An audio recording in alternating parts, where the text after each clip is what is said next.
আচ্ছা রফিক সাহেব, কি বলেন? আপনি ধান একটা কোথা থেকে আনিয়েছেন বিচুন? এটা তো সরকারি বিচুন।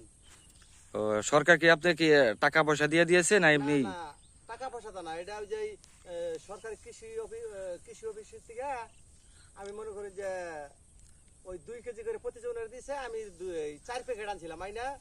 আমি আরো বাজার থেকেও কিছু কিনছি, কিনা এটা ওপেন করছি, 8-10 বিঘা জমি ওপেন করছি। আচ্ছা, এখানে আপনার কতটুকু জমি আছে? এখানে আছে 6 বিঘা। 6 বিঘা, তাই না?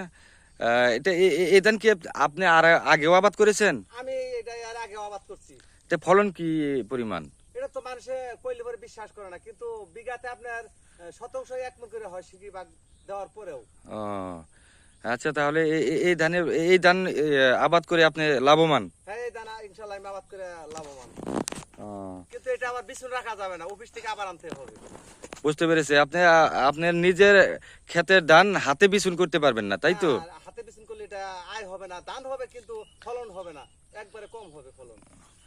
বুঝতে পারছি। আপনি আহ, আমি বিশ্বাস করি যে আপনার এই উদ্যোগের মাধ্যমে সবাই ধান এই ধান আবাদ করবে এবং অধিক লাভবান হবে আমার বিশ্বাস। হ্যাঁ, আর ইনশাল্লাহ আমার ক্ষেতের ধান দেখেন একটা ধানও মরে নাই।